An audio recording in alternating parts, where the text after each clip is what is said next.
اعوذ باللہ من الشیطان الرجیم بسم اللہ الرحمن الرحیم قل ان صلاتی ونسکی ومحیای ومماتی للہ رب العالمین لا شریک له وبذلک امرت وانا اول المسلمین۔ صدق اللہ العظیم۔ سورہ انعام کے آخر میں یہ دو آیتیں ہیں۔ ترجمہ ہے کہ اے نبی صلی اللہ علیہ وسلم، آپ یوں کہیں کہ بے شک میری نماز اور میری تمام عبادتیں، میرا جینا اور میرا مرنا سب کا سب اللہ کے لیے ہے جو رب العالمین ہے، اس کا کوئی شریک نہیں، اور مجھے انہی کاموں کا حکم دیا گیا ہے اور میں سب سے پہلا اطاعت گزار ہوں۔ ان دونوں آیتوں کو بنیاد بنا کے گفتگو کا موضوع ہے ہمارا اللہ سے تعلق۔ اس میں 4 پہلو ہیں اس گفتگو کے۔ سب سے پہلے یہ کہ اللہ سے تعلق سے مراد کیا ہے، اور دوسرا یہ کہ یہ تعلق قائم کیسے ہوتا ہے، تیسرا یہ کہ جب یہ تعلق قائم ہو جائے تو کیا اس کو ہم بڑھا بھی سکتے ہیں، اور چوتھا پہلو یہ ہوگا گفتگو کا کہ کیا کوئی ایسا پیمانہ ہے، کوئی گیج ہے کہ ہم ناپ سکیں کہ ہمارا اللہ سے تعلق کتنا ہے، یا ہے بھی یا نہیں ہے۔ تو ان 4 پوائنٹس پہ ہم بات کریں گے۔ پہلا پوائنٹ جو ہے کہ مراد کیا ہے اللہ سے تعلق کی، مفہوم کیا ہے۔ مفہوم وہی ہے جو اس آیت میں آیا ہے کہ ہم جو بھی کرتے ہیں، نماز ہے، دیگر عبادات ہیں، یا پوری زندگی ہے، جینا ہے، مرنا بھی اس میں شامل ہے، وہ سب اللہ کے لیے ہو، اللہ کی خاطر ہو، اس کی خوشنودی کے لیے ہو، کسی دکھلاوے کے لیے، شو آف کے لیے نہ ہو۔ تو یہ مراد ہے کہ میں جو کچھ بھی کر رہا ہوں یا جو کچھ کہہ رہا ہوں وہ اللہ کی خاطر کر رہا ہوں یا کہہ رہا ہوں۔ یہ تعلق قائم کیسے ہوتا ہے؟ علماء نے لکھا ہے کہ اللہ کے ساتھ تعلق قائم کرنے کا طریقہ یہ ہے کہ انسان دل کی گہرائی سے اللہ تعالیٰ کو اپنا اور پوری کائنات کا خالق، مالک اور حاکم اور متصرف، یعنی وہی کنٹرول کر رہا ہے، پوری کائنات کو کنٹرول کرنے والا سمجھے، اور اللہ نے جس طرح اپنا تعارف کرایا ہے، اپنی صفات بتائی ہیں، اپنے اختیارات بتائے ہیں، اپنے حقوق بتائے ہیں، ان پر ایمان لاتے ہوئے اپنے دل کو شرک سے پاک کریں۔ یعنی 3 چیزیں ہیں اس میں۔ پہلا یہ ہے کہ انسان اللہ تعالیٰ کو اپنا اور پوری کائنات کا خالق، مالک، حاکم اور متصرف سمجھے، اور اللہ نے جو اپنے صفات بتائی ہیں یا اختیارات بتائے ہیں یا حقوق بتائے ہیں، ان صفات اور اختیارات کو مانتے ہوئے ان حقوق کی ادائیگی میں لگ جائے۔ اور تیسرا عمل یہ ہے کہ اپنے دل کو شرک سے پاک کرے۔ اگر یہ کام ہم کر لیں تو ہمارا اللہ سے تعلق قائم ہو جاتا ہے۔ اب تیسرا جو پہلو ہے گفتگو کا کہ اب اس تعلق کو بڑھایا کیسے جائے، تو اس پہ علماء نے یہ فرمایا ہے کہ اس کے 2 طریقے ہیں۔ اللہ سے اپنے تعلق کو بڑھانے کے حوالے سے 2 طریقے ہیں۔ ایک طریقہ ہے علمی اور دوسرا طریقہ ہے عملی۔ علمی طریقہ جو ہے اس میں قرآن کا اور حدیث کا مطالعہ ہے۔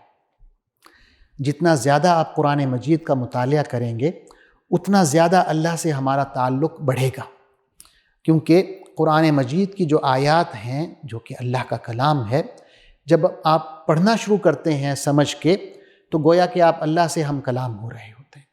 تو یہ اللہ سے ہمارے تعلق کو بڑھانے کی وجہ بنتا ہے۔ اور پھر کچھ آیات بھی ایسی ہیں قرآن مجید میں جو خاص طور پر اس تعلق کے حوالے سے بات کرتی ہیں۔ مثلا قرآن مجید کے شروع میں ہم پڑھتے ہیں ایاک نعبد و ایاک نستعین، تو یہ ایک تعلق ہے ہمارے اور اللہ کے درمیان، ہم عبادت کرنے والے ہیں اور اللہ معبود ہے، تو یہ ایک تعلق ہے عابد اور معبود کا۔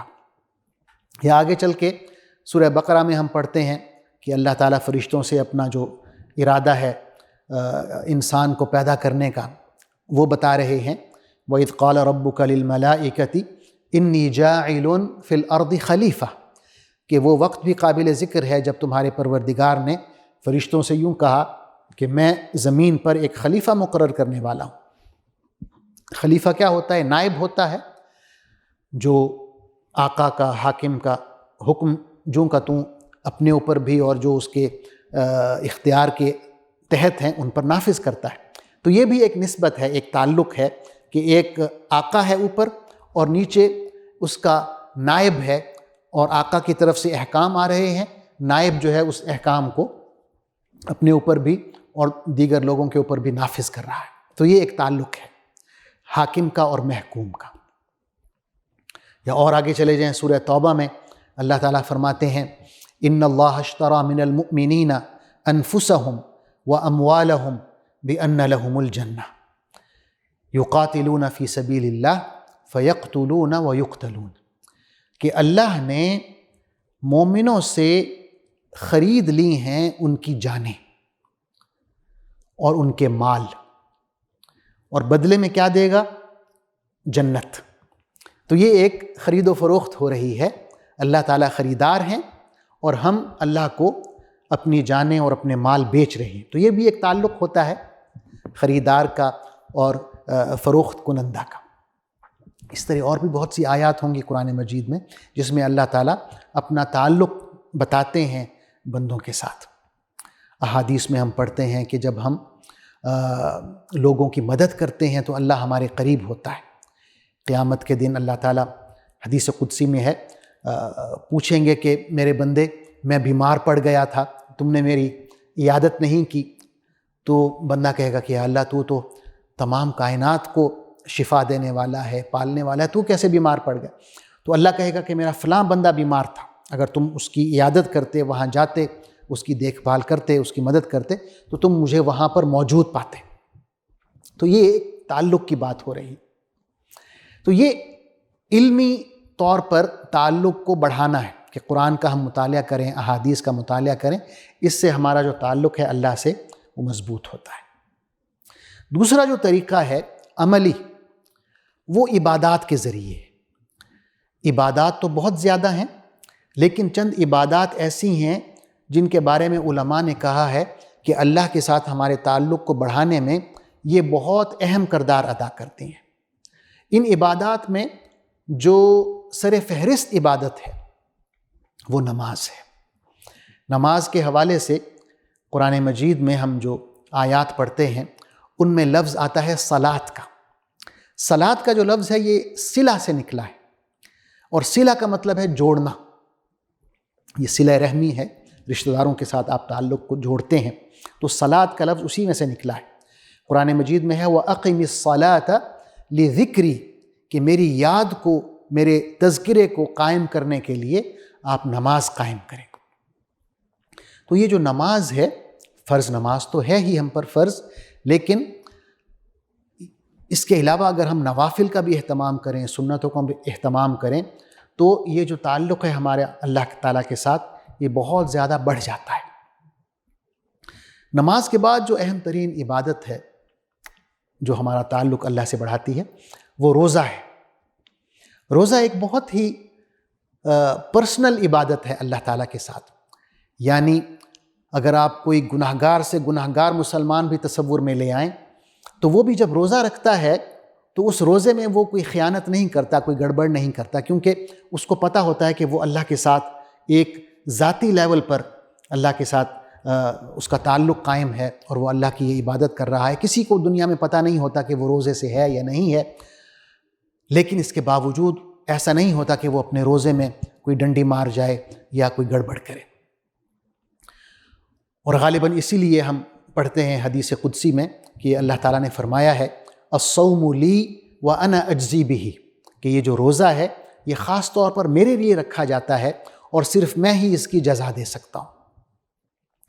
اور جس طرح نماز ہے اس کے ساتھ روزے کا بھی یہی ہے کہ جو فرض روزے ہیں وہ تو ہیں ہی ہم پر فرض، پوری امت پر، لیکن جو شخص مزید تعلق کو مضبوط کرنا چاہتا ہے اللہ کے ساتھ، وہ پھر نوافل روزے بھی رکھتا ہے، وہ پھر شوال کے روزے رکھتا ہے، عرفات کا روزہ رکھتا ہے، عاشورہ کا روزہ رکھتا ہے۔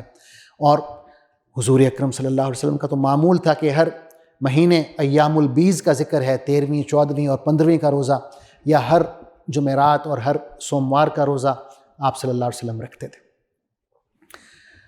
تیسری جو عبادت اہم ترین ہے اللہ کے ساتھ ہمارے تعلق کو مضبوط کرنے کے حوالے سے، وہ اللہ کا ذکر ہے۔ ہم جتنا زیادہ اللہ کا ذکر کرتے ہیں اتنا ہمارا تعلق اللہ سے مضبوط ہوتا ہے۔ حضور اکرم صلی اللہ علیہ وسلم کے پاس ایک شخص آیا، اس نے کہا کہ یا رسول اللہ، یہ جو اسلام کی فرائض ہیں وہ تو میں پورے کرتا ہوں، لیکن یہ جو نوافل ہیں اس سے یہ مجھ سے نہیں ہو پا رہی، تو کوئی ایسی چیز بتائیں جو میں پلے باندھ لوں اور کثرت سے بس اسی پر لگ جاؤں۔ تو آپ صلی اللہ علیہ وسلم نے فرمایا لا یزال لسانک رطبا من ذکر اللہ، کہ پھر یوں کرو کہ تمہاری زبان اللہ کے ذکر سے ہر وقت تر رہے، یعنی پھر تم اللہ کے ذکر میں مشغول ہو جاؤ۔ اور ذکر کی بہت سی شکلیں بتائی گئی ہیں۔ قرآن مجید اللہ کے ذکر کی ایک بہت اہم شکل ہے۔ قرآن مجید کی جب ہم تلاوت کرتے ہیں تو ہم اللہ کا ذکر کر رہے ہوتے ہیں، یا حضور اکرم صلی اللہ علیہ وسلم نے مختلف اذکار بتائے ہیں، صبح کے اذکار ہیں، شام کے اذکار ہیں، یا مختلف جگہوں پہ مختلف اوقات پہ ذکر ہے۔ مسجد میں آپ جا رہے ہیں اس کے لیے ذکر ہے، دعا ہے، مسجد سے نکل رہے ہیں، گھر میں داخل ہو رہے ہیں، گھر سے نکل رہے ہیں، کھانا کھا رہے ہیں، کھانا کھا چکنے کے بعد، تو ہر جو جگہ ہے یا وقت ہے یا مناسبت ہے اس کے لیے ہمارے لیے ذکر ہے اور دعا ہے۔ حضور اکرم صلی اللہ علیہ وسلم نے ہر مقام کے لیے ہمارے لیے ذکر تجویز کیا ہے، اور آپ نے فرمایا افضل الذکر لا الہ الا اللہ، کہ جو بہترین ذکر ہے وہ کلمہ توحید ہے، لا الہ الا اللہ کہنا ہے کہ اللہ کے سوا کوئی ذات ایسی نہیں ہے جو عبادت کے لائق ہو۔ ذکر کے علاوہ، ذکر کے بعد جو عبادت آ رہی ہے جو ہمارا اللہ سے تعلق مضبوط کرتی ہے، وہ ہے خلق خدا پر خرچ کرنا، اللہ کی مخلوق کی خدمت کرنا۔ خرچ کرنے میں مال ہے، آپ کی صلاحیتیں ہیں، آپ کے اختیارات ہیں، آپ کسی طرح بھی جائز طریقے سے اگر مخلوق کی مدد کرتے ہیں تو اس سے آپ اللہ سے قریب ہوتے ہیں۔ قرآن مجید میں اللہ تعالیٰ نے ایک مقام پہ ذکر کو اور انفاق فی سبیل اللہ دونوں کو اکٹھا کر دیا ہے۔ سورہ منافقون کی آخری آیات ہیں، یا ایھا الذین آمنوا لا تلہکم اموالکم ولا اولادکم عن ذکر اللہ ومن یفعل ذلک فاولئک هم الخاسرون وانفقوا مما رزقناکم من قبل ان یأتی احدکم الموت فیقول رب لولا اخرتنی الى اجل قریب فاصدق واکن من الصالحین ولن یؤخر اللہ نفسا اذا جاء اجلها واللہ خبیر بما تعملون۔ یہ آخری 3 آیات ہیں سورہ منافقون کی۔ ان کا ترجمہ یہ ہے کہ اے اہل ایمان، تمہیں تمہارے اہل و عیال اور تمہارے مال و دولت اللہ کے ذکر سے غافل نہ کر دیں۔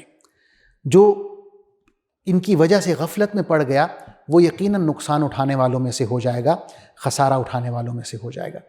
پھر فرمایا کہ اللہ کی راہ میں خرچ کرو قبل اس کے کہ تم میں سے کسی کو موت آ جائے اور وہ یوں کہے کہ یا اللہ مجھے تھوڑی سی مہلت اور دے دو تاکہ میں تمہاری راہ میں صدقہ کر سکوں، خرچ کر سکوں۔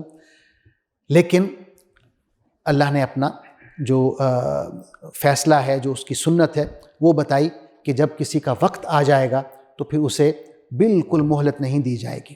تو یہ اس کی سنت ہے، اور یہ آخری عبادت ہے یا چوتھی عبادت ہے اللہ کی راہ میں خرچ کرنا، اور اس سے ہمارا جو تعلق ہے اللہ کے ساتھ وہ بہت مضبوط ہو جاتا ہے۔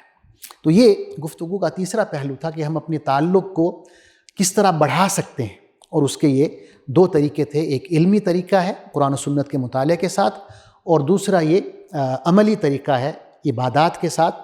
اور عبادات میں جیسا کہ میں نے عرض کیا کہ 4 عبادات ایسی ہیں جو سر فہرست ہیں، نماز ہے، روزہ ہے، اللہ کا ذکر ہے، اور اللہ کی راہ میں اپنا مال، اپنی صلاحیت خرچ کرنا ہے۔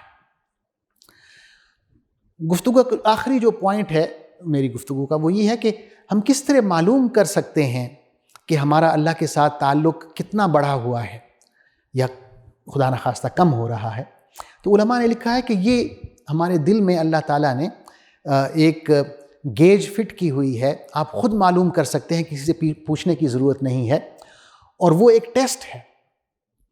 وہ یہ ہے کہ جو اللہ نے ہمیں نعمتیں دی ہیں، جو صلاحیتیں دی ہیں، جو اختیارات دیے ہیں، جو مال و دولت دی ہے، جو عزت دی ہے یا جو شہرت دی ہے، یہ ظاہر ہے کم بھی تو ہو سکتی ہے، چھن بھی سکتی ہے۔